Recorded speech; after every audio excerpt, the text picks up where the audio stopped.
Welcome back to the channel, Panda Pals. I am finally back home in my usual setup. I could not be happier. The vacation I took for Christmas to visit my family went from 1 week into 4 weeks. So don't get me wrong, love my family. So grateful I got to spend all that time with them. It was just a lot longer than I expected to be away. Anyway, we are talking before the 90 days. We're currently on season 8, episode 6 or 7 or 8. Honestly, I have no idea, and I don't really want to stop this recording to go look it up. So, buckle it up and let's get this show started. Let's check in with Daniel and Lisa.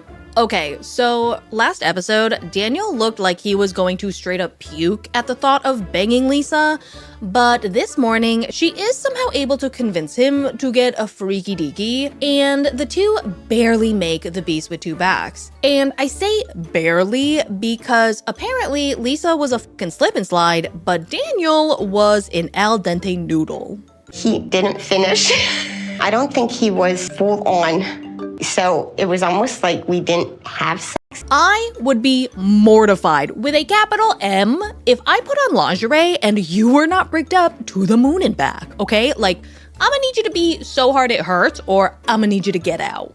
Anyway, Lisa tells Daniel that she was not super satisfied with how last night went. We have to talk about last night. It was awful. I was upset with you. Why? Because I expected more than what happened. And she tells us that her confidence was pretty low already, but now it's completely shot because, I mean, how could it not be? And now she's pretty convinced that Daniel is just not attracted to her. It was really awkward for me because it's been so long since I've been intimate, and then you didn't finish. Daniel tells us that he didn't want to sleep with her last night because he was so stressed and so tired. And Lisa is like, okay, but like, you didn't even finish. And that was like super duper awkward for me. You know, when a man is stressed, he finds it difficult to perform well. So maybe that's what happened. What do you mean, maybe that's what happened? Was it or was it not? Daniel says that he was so super stressed because he was working tirelessly day and night preparing for her arrival. But like, boy, where, okay? Lisa is the one that booked the flight. Lisa is the one that booked the hotel. Lisa is the one who took the 14+ hour flight over. And you did what? You hired 10 people to dance around for a hot minute and then took a taxi to go pick her up? Like, don't lie to us, okay? We are not stupid. You want me to be honest? You're a little bigger than I expected. Really? So it was a little painful at first. Is that why you were screaming? Well, I'm just gonna jot that down under things I wish I could have died never knowing. First, it was uncomfortable and painful, and then it was really enjoyable, and I seemed to have stretched to fit you just perfectly. Oh my god, gross. Okay, well, that's another thing I'm gonna put on the list. Lisa, girl, away. Daniel is like, baby girl, you are 1 in a million. And Lisa is like, teehee, if you keep saying stuff like that, we are never getting out of this bed, big boy. Which, yeah, as you can imagine, shut Daniel up real quick. Then they head out to go buy a traditional dress because Lisa has to meet Daniel's uncle to get his blessing to get married, which Lisa was not aware that she had to do this. In America, you have to get blessings before you give the ring. This is Nigeria. I thought we were ready to start planning a wedding. I didn't realize there was going to be more to it. Anyway, they finally pick out a fabric, and the lady is like, well, we gotta go ahead and cut the fabric, but I don't know if it's enough because you're kind of fat, so I gotta call in the tailor. I can cut, but if I cut it, it may not go round because you are a bit fat. I'm too fat. Baby, you're not fat. And obviously, Lisa is horrified. And it is awful, but I kind of get that it's a cultural thing because I have been to Korea and I have straight up had a lady grab my arm and been like, oh wow, you're pretty chubby, ain't ya? And I was like, I don't know, 130 pounds at that point. That was back in like 2015, so I don't know if like standards have changed, but back then I was like, oh, you know what? It is the culture, so you just gotta take it and you just gotta be like, oh yeah, damn, how do I even fit through a door? And then, you know, just go back to your hotel room and cry. Anyway, they head out and Lisa is still fuming at being called fat by an absolute stranger, and she tells Daniel that she really wants to vape. And Daniel is like, no, you promised me you would quit smoking. Then we get to find out that Daniel is kind of a control freak. There are a few things Daniel expects of me. He doesn't want me to vape. He wants my hair a certain way. I have to ask to have a drink of alcohol. Daniel also wants Lisa to learn his language and his culture, which I think that is a very fair ask. I just don't know if girl is gonna be able to do it. They go out and grab a bite to eat, and Daniel shows her how they bless wine before drinking it in their culture, and that the man has to bless the wine because if a woman does it, that is gonna be a no-no situation. There's a traditional way of blessing palm wine, okay? Woman blessing palm wine is a taboo. It's not good. Now they get the soup, and Lisa's like, I am not gonna eat that with my hands. I would like a spoon. And Daniel is like, LOL, no, use your damn hands. To dip your fingers into the soup, scoop it up, suck your fingers, and lick them dry. That's just nasty. Anyway, Daniel is being pretty forceful and aggressive about everything. Like, she balled up the fufu wrong, so he has her doing it again until she does it right. And then she tastes the palm wine, but not in the manner that he wants her to taste it, so he keeps telling her to taste it over and over again. Then he teaches her how to say palm wine in his language, but she cannot pronounce it correctly, so he has her repeat it over and over again. And unsurprisingly, this pisses Lisa off. My uncle. My uncle. But yeah, my boy was call it again. I'm done talking to you. I hope you're not drunk. So Lisa keeps arguing back and saying that she is not drunk, she has only had a sip of the wine. And Daniel is like, no, you gotta be drunk, okay? And then he makes her get up and walk around to prove it. Just a drop can make you change I'm not. your system. Can you stand up and walk? Let me see. Are you walking normal? And Lisa gets up and she's like, you can watch me walk, but you're gonna watch me walk away. Let me see. You want to see me walk?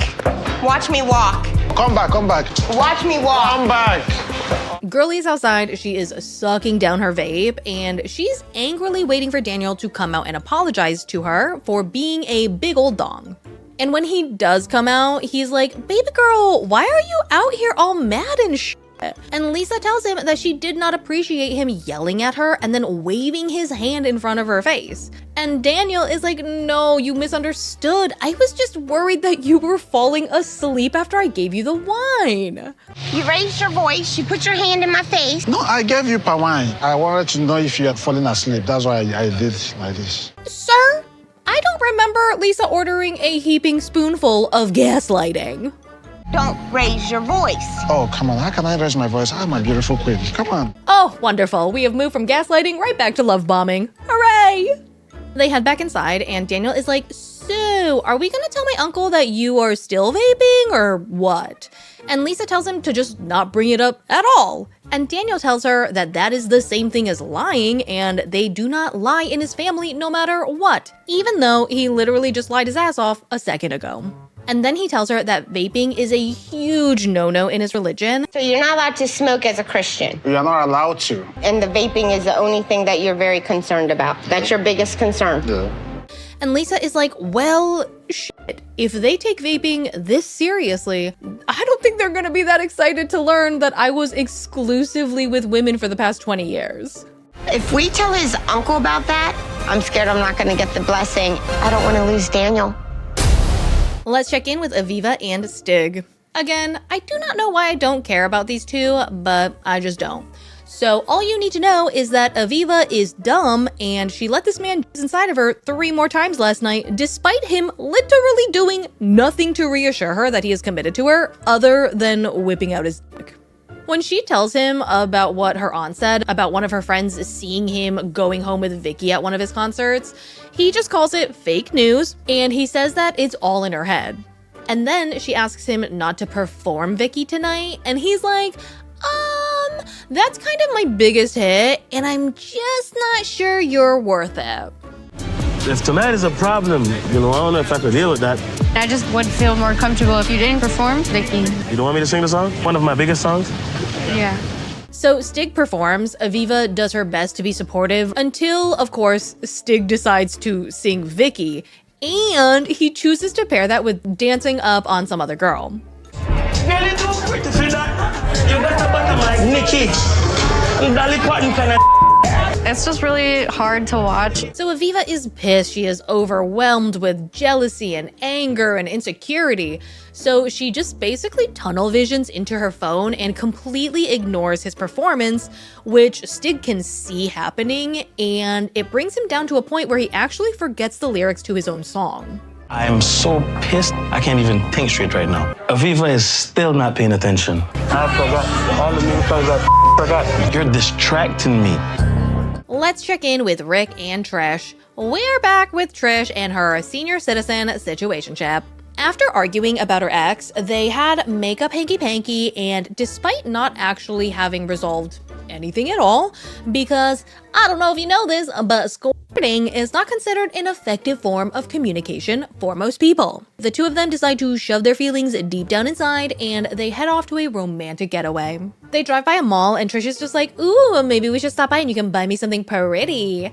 And Rick is like, I don't really know, you kind of have expensive taste. This bougie chick, there ain't nobody sugar daddy.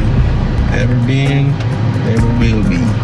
Okay, first of all, you have never been a sugar daddy because you were never in a position to be a sugar daddy, okay? That's like me saying, oh, I would never buy $1 million home, okay? I never have, never will. It literally means nothing, you broke ass bitch. And Trish is like, sugar baby? Where?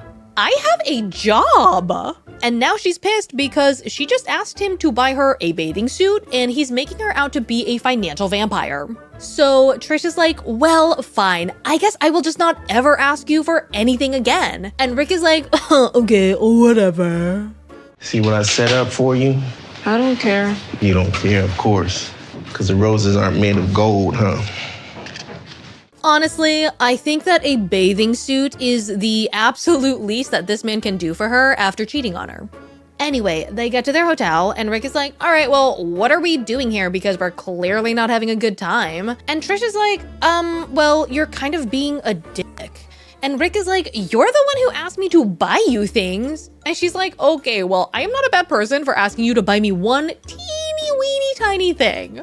I'm not somebody's sugar daddy. Did I say that? You didn't say it, but you were acting like a sugar baby. So Rick is pissed right now because, sure, to Trish, this may just be one teeny tiny little thing, but to him, he has paid for her rent, he has paid to fly over here, he has paid for the hotels, etc., etc. And while I do see where he's coming from, despite me hating the man down to his very core, I also believe that if you choose to gift someone money or something of great monetary value, it is a gift, okay? It is not something that you can later choose to use against them.